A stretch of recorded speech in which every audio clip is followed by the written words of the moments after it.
नमस्कार दोस्तों, मैं रवीश कुमार। अपने सुरपुर वाले प्रधानमंत्री साहब 75 का आंकड़ा छूते ही जो शाल उन्होंने दूसरों को ओढ़ाई थी, अब वही शाल उनकी कुर्सी के चारों ओर कसने लगी। आपको याद होगा कैसे 17 सितंबर को उनका 75वां जन्मदिन आते आते पूरे देश में फुसफुसाहट चल रही थी। क्या प्रधानमंत्री इस्तीफा देंगे? क्या उन्हें मार्गदर्शक मंडल की शाल ओढ़ाई जाएगी? तब आरएसएस प्रमुख मोहन भागवत ने 75 की उम्र का अर्थ समझाते हुए कहा था, नेतृत्व का भी समय आता है और जाने का भी, लेकिन उस समय सारे कयास खारिज कर दिए गए। प्रधानमंत्री ने वही किया जो वह हमेशा करते हैं, मंच से मुस्कुराए, लोगों को धन्यवाद दिया और सत्ता पर डटे रहे। मगर दोस्तों, अब तस्वीर बदल रही है। जिन नेताओं को 75 का हवाला देकर मार्गदर्शक मंडल में भेजा गया था, उन्हीं के बीच से आवाज उठने लगी है। याद कीजिए 2014 के बाद कैसे लाल कृष्ण आडवाणी और मुरली मनोहर जोशी को धीरे धीरे हाशिए पर भेजा गया। तब कहा गया बूढ़े हो चुके हैं, अब आशीर्वाद दें, नेतृत्व का काम नौजवान संभालेंगे। लेकिन अब वही मार्गदर्शक मंडल सुप्रीम कोर्ट तक पहुंच गया है। मुरली मनोहर जोशी चारधाम परियोजना के खिलाफ सीधे CGI-BR गवाही को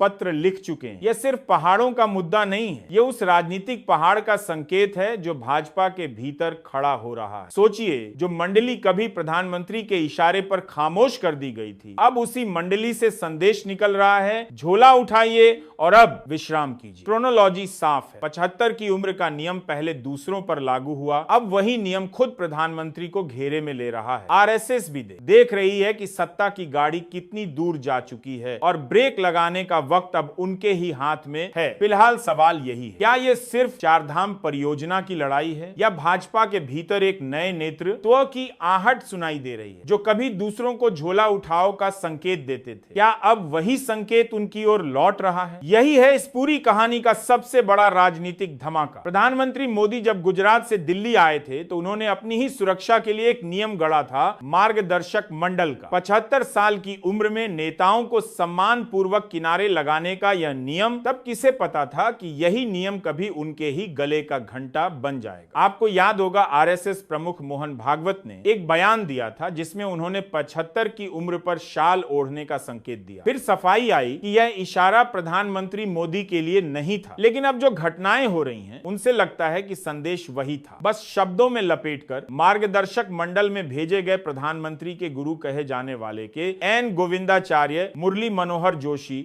और देश के कई वरिष्ठ शिक्षाविद, इतिहासकार और वैज्ञानिक अब खुलकर प्रधानमंत्री के ड्रीम प्रोजेक्ट चारधाम योजना को चुनौती दे रहे हैं। जोशी ने सुप्रीम कोर्ट के मुख्य न्यायाधीश BR गवई को चिट्ठी लिखकर कहा है कि चारधाम परियोजना पर फिर से विचार किया जाए। उन्होंने अदालत को याद दिलाया कि पहले के आदेश में सड़कों को चौड़ा करने की अनुमति दी गई, लेकिन यह पहाड़ों के लिए खतरनाक साबित हो रही। सोचिए, जो नेता कभी खामोश रहने को मजबूर किए गए थे, अब वही नेता सुप्रीम कोर्ट तक पहुंचकर प्रधानमंत्री के फैसलों को कटघरे में खड़ा कर रहे हैं। ये सिर्फ पर्यावरण का मामला नहीं, ये सत्ता की भीतरी दरार का संकेत है। वो दरार जो बताती है कि 75 का नियम अब उस व्यक्ति की तरफ मुड़ रहा है जिसने इसे बनाया था। कभी दूसरों को मार्गदर्शक मंडल में भेजने वाला अब खुद उस मंडली के निशाने पर है। ये सिर्फ एक पत्र नहीं, सत्ता के गलियारों से आती वो खामोश दस्तक है जिसे अनसुनाकरण अब शायद मुमकिन नहीं हो। आपको लगता होगा कि यह सिर्फ एक चिट्ठी है, लेकिन यह चिट्ठी नहीं, सत्ता के गलियारों में गिरा हुआ एक लेटर बम है। मुरली मनोहर जोशी और 57 नागरिकों की इस चिट्ठी में हिमाचल प्रदेश और उत्तराखंड का जिक्र है। सुप्रीम के लिए करेल की कोर्ट से कहा गया है कि अगर अभी सुध नहीं ली गई तो पूरे देश को उसका खामियाजा भुगतना पड़ेगा। पत्र में साफ लिखा है कि हाल ही में सर्वोच्च न्यायालय ने हिमाचल प्रदेश के अस्तित्वगत संकट को स्वीकार किया है। भागीरथी इको सेंसिटिव जोन, जहां से गंगा निकलती है, धराली जैसी आपदाओं का सामना कर चुका है। ऐसे में वहां रॉ मीडियस डिजाइन से सड़क निर्माण की अनुमति देना नदी जीवन और आजीविका के लिए अपूर्णीय क्षति का खतरा है। जोशी और बाकी नागरिक मानते हैं कि हिमालय इलाकों में रक्षा बलों की आवाजाही के लिए हर मौसम में संपर्क जरूरी है, लेकिन साथ ही चेतावनी देते हैं कि विकास ऐसा हो जो भूभाग की पारिस्थितिक सीमाओं का सम्मान करे। राष्ट्रीय सुरक्षा सुरक्षा और पर्यावरण दोनों के बीच संतुलन जरूरी है। सोचिए, जिन्हें प्रधानमंत्री ने मार्गदर्शक मंडल में भेजकर सियासी संन्यास लेने को मजबूर किया था, यह सिर्फ चारधाम परियोजना का विरोध नहीं, यह सत्ता को दिया गया एक सख्त राजनीतिक संदेश है, जो नियम कभी दूसरों को किनारे लगाने के लिए बनाया गया, अब वही नियम अपने निर्माता की ओर लौट रहा है। और यह चिट्ठी बता रही है कि हिमालय ही नहीं, सत्ता की चोटी भी अब खिसक रही है। आप सोचिए, अगर मुरली मनोहर जोशी और के.एन. गोविंदाचार्य को प्रधानमंत्री से उम्मीद होती तो वह सीधे प्रधानमंत्री को ही चिट्ठी लिखते, लेकिन उन्होंने ऐसा नहीं किया। उन्होंने चिट्ठी लिखी है सुप्रीम कोर्ट के मुख्य न्यायाधीश को, यानी सीधे उस जगह जहां से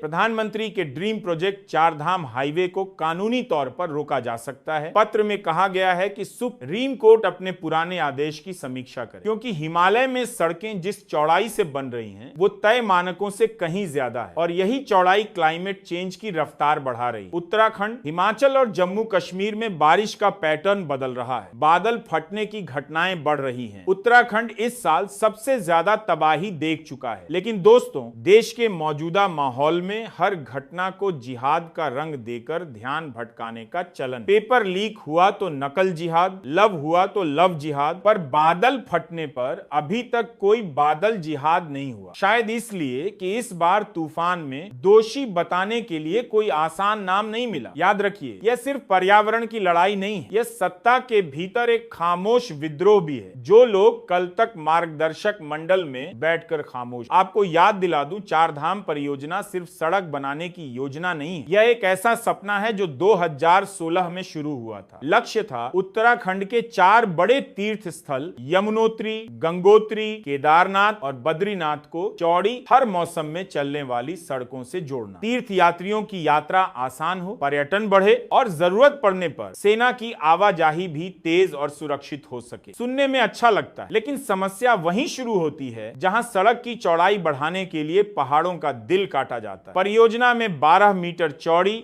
2 लेन की सड़कें, सुरंगे, पुल और यात्री सेवा केंद्र शामिल है। जब यह योजना बनी थी तो इसकी लागत 12 करोड़ बताई गई। अब प्रोजेक्ट अपने अंतिम चरण में है और खर्च बढ़ चुका है, लेकिन असली कीमत पैसों से कहीं बढ़ी है। पर्यावरणविद कह रहे हैं कि सड़क चौड़ी करने की होड़ हिमालय की नाजुकता के साथ खिलवाड़ है। बादल फट रहे हैं, कोटि भूस्खलन बढ़ रहा है, लोग मर रहे हैं, लेकिन इस तबाही को कोई बादल जिहाद का नाम नहीं दे रहा, क्योंकि यहाँ धर्म का तड़का लगाना मुश्किल है। और अब वही लोग जिन्हें बाबा केदार के आशीर्वाद से केदारनाथ धाम के पुनर्निर्माण